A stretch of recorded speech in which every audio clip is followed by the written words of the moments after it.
En attendant le match contre Monaco dimanche, l'actualité olympienne est principalement rythmée par les changements au centre de formation avec les départs d'Otero et de Danielou qui seront remplacés par Asni. Il y a aussi quelques rumeurs mercato avec le potentiel départ d'Amir Murillo, la piste Arthur Melo qui semble se confirmer et Rabiot qui est déjà très évasif sur son avenir. On va parler de tout ça dans l'épisode d'aujourd'hui en évoquant aussi la mise au vert pour le groupe et de Roberto De Zerbi qui a décidé de durcir le ton avec certains de ses joueurs. Avant de commencer, petite question pour vous, est-ce que vous pensez que l'OM doit garder Murillo cet hiver ou à l'inverse faut-il déjà lui trouver une porte de sortie à 1 an et demi de la fin de son contrat? Est-ce que vous le trouvez trop léger pour être titulaire? Est-ce qu'il doit rester comme doublure ou alors est-ce qu'il faut tout simplement le vendre? J'attends vos avis en commentaire. On commence sans plus attendre avec une info sur le déplacement à Saint-Etienne. La préfecture de la Loire a décidé d'interdire le déplacement des supporters marseillais et plus généralement la présence de supporters dans le stade et autour du stade. Une décision qu'il justifie en rappelant plusieurs incidents qui sont arrivés par le passé, la tentative d'attaque du convoi de supporters marseillais lors du Saint-Etienne OM de 2019, le jet de projectiles sur le bus stéphanois la même saison, puis l'attaque du convoi des supporters de l'OM en février 2020, et plus globalement la tendance de certains ultras stéphanois à se positionner sur le trajet pour tenter une attaque, en prenant plusieurs exemples, Sochaux, Metz, Grenoble, Lille, mais aussi l'attaque du convoi marseillais lors du match Clermont-OM en mars dernier.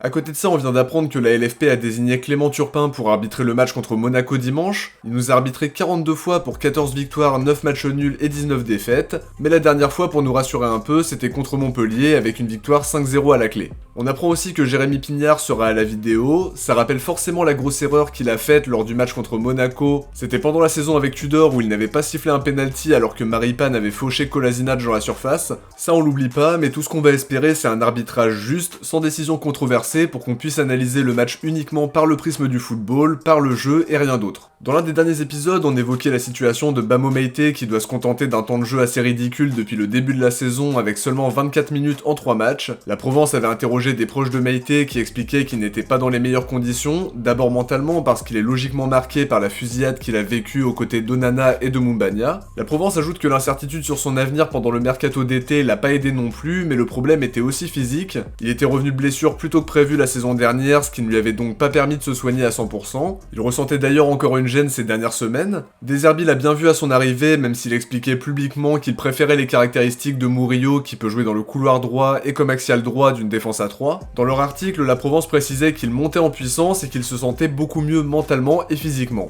C'est une info que peut confirmer RMC, De Zerbi aime ce qu'il montre à l'entraînement sur les dernières semaines et il considère qu'il mérite totalement sa place dans le groupe. À voir maintenant si Meïté retrouvera un temps de jeu intéressant sur les prochains matchs, mais le 32e de finale de Coupe de France pourrait lui permettre de débuter un match à nouveau. Dimitri Payet s'est lui exprimé au micro de l'équipe de Greg pour évoquer sa situation à Vasco de Gama et bien sûr son retour à l'OM, cette fois dans l'organigramme du club comme c'était prévu au moment où il avait signé son fameux contrat de Marseillais à vie sous la présidence de Jacques-Henri Hérault, mais c'est quelque chose qui semblait embêter Longoria qui ne l'avait pas décidé lui-même. Payet a confirmé qu'il ferait bien son retour une fois sa carrière terminée, il va même plus loin en affirmant que c'était signé et qu'il fallait encore définir le rôle qu'il allait occuper à ce moment-là. Il explique qu'il se sent très bien au Brésil où il retrouve un peu l'exigence et la grosse ambiance qu'il a connue à Marseille. Ce qui lui fait peur, c'est de voir la fin arriver parce qu'il prend toujours du plaisir à jouer et à s'entraîner, mais il est quand même bien conscient que son corps ne tiendra pas éternellement et on le voit déjà sur les derniers mois avec les blessures qui s'enchaînent. Il aura 38 ans au mois de mars, donc on peut légitimement dire que la fin se rapproche et par ricochet que son retour à l'OM approche aussi.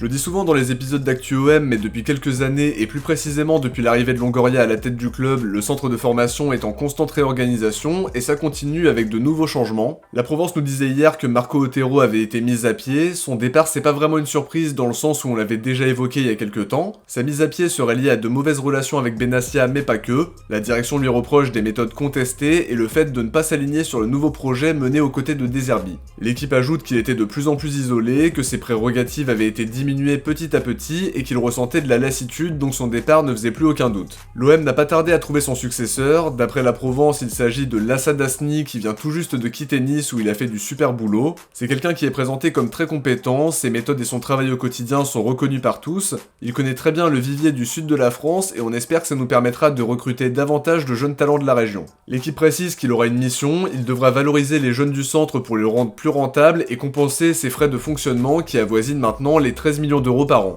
A noter que Titou Asni, comme il est surnommé, n'est pas un visage inconnu du côté de Marseille puisqu'il a travaillé à l'OM pendant 3 ans sous la direction de Nasser Larguet. Il occupait le rôle de manager des jeunes d'après Transfer Market mais j'ai pas plus d'informations là-dessus. En tout cas, il va revenir à l'OM par la grande porte en ayant des prérogatives plus importantes que la dernière fois. Otero ne sera pas le seul à quitter le club d'après la Provence, Yann Danielou devrait prochainement quitter son poste de directeur du centre de formation. Il était arrivé en même temps qu'Otero et l'idée derrière son départ c'est de laisser le champ libre à Asni au moment de sa prise de fonction. En marge de la réception de Monaco dimanche, l'équipe nous apprend que De Zerbi a décidé d'emmener son groupe en stage de cohésion pendant 4 jours dans un lieu tenu secret à 2 heures de Marseille. L'idée c'est de souder un peu plus le groupe pour bien préparer le match contre Monaco et plus généralement les derniers matchs avant la trêve hivernale. On espère que cette mise au vert sera bénéfique pour le groupe et que ça permettra de bien aborder le match de dimanche, qui on le rappelle pourrait permettre à l'OM de reprendre la 2ème place en cas de victoire. Évidemment pour ça faudra montrer un tout autre visage au Vélodrome et c'est là tout l'enjeu. RMC ajoute que De Zerbi a décidé de durcir le ton, il a été très marqué par les faux pas à domicile qu'il attribue à des problèmes d'ordre mental et à un manque de caractère. La mise à l'écart de Brassier lors du dernier match entre dans cette logique-là, il se montre maintenant intransigeant quand les attitudes ne lui conviennent pas. RMC cite des joueurs comme Greenwood, Balerdi, Koné, Merlin, Wai, Rowe et donc Brassier qu'il considère comme des joueurs à fort potentiel, mais qui en revanche manquent parfois d'exigence ou doivent encore avoir un déclic dans l'aspect mental et dans le travail à donner au quotidien. C'est pas vraiment surprenant parce que cette déclaration en conférence de presse était déjà très claire, mais ça montre qu'il y a un vrai travail à faire à ce niveau-là. La plupart des joueurs que j'ai cités n'ont pas joué ou du moins n'étaient pas titulaires contre Lens, donc c'est une bonne piqûre de rappel pour qu'ils changent certaines choses et qu'ils soient plus exigeants en règle générale. Concernant les rumeurs mercato, LiveFoot confirme la piste qui mène à Arthur Melo en précisant que la Juventus aimerait en obtenir 15 millions d'euros, même s'il faut pas oublier qu'il touche un salaire très important. Ça parle d'environ 6,5 millions d'euros par saison, donc ce serait un gros investissement, tout en sachant qu'on est déjà bien fourni au milieu de terrain.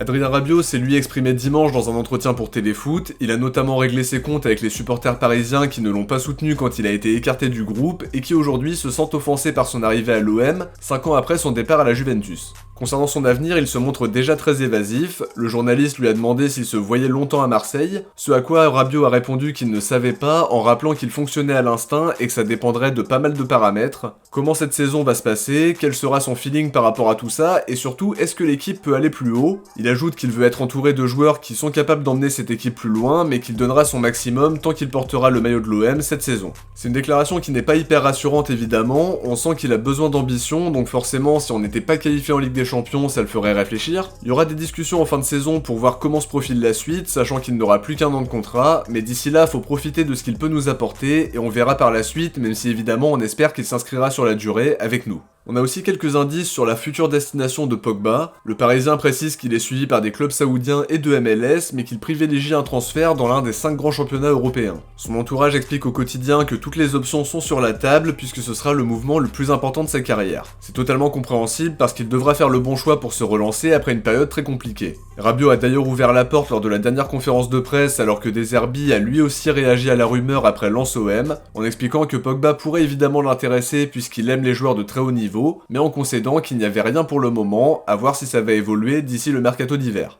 On termine cet épisode par une première info concernant un départ potentiel au mois de janvier. La Provence nous dit qu'Amir Murillo se rapproche d'un départ cet hiver, son statut de joueur extra-communautaire poserait problème, et plus globalement, De Zerbi apprécie son profil et son côté travailleur, respectueux et très impliqué, mais il n'est en revanche pas totalement emballé par ses performances acceptables ou moyennes.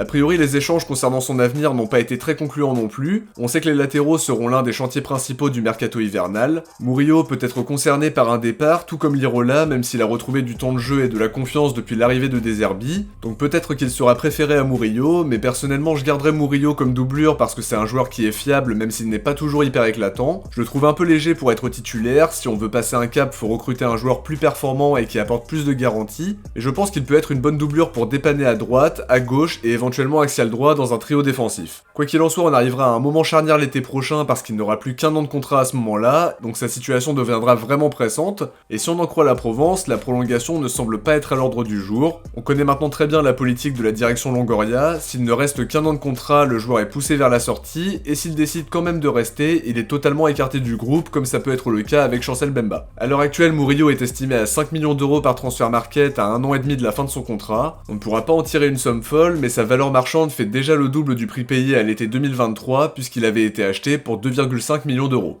De mon côté, j'arrive à la fin de cet épisode, j'espère que ça vous a plu et comme d'habitude, si vous avez aimé, n'oubliez pas le petit like qui est super important pour me soutenir, un grand merci à tous ceux qui y pensent à chaque fois. Je vous invite aussi à vous abonner en activant la cloche pour ne rien louper des prochaines vidéos. Si vous avez regardé l'épisode jusqu'au bout, écrivez Murillo dans les commentaires. Je vous dis à très vite pour une nouvelle vidéo et d'ici là, n'hésitez pas à aller voir l'analyse que j'ai sortie sur Brassier lundi soir. Le lien sera en commentaire épinglé, en description et sur l'écran de fin de vidéo dans quelques secondes. Ciao, portez-vous bien et surtout allez l'OM.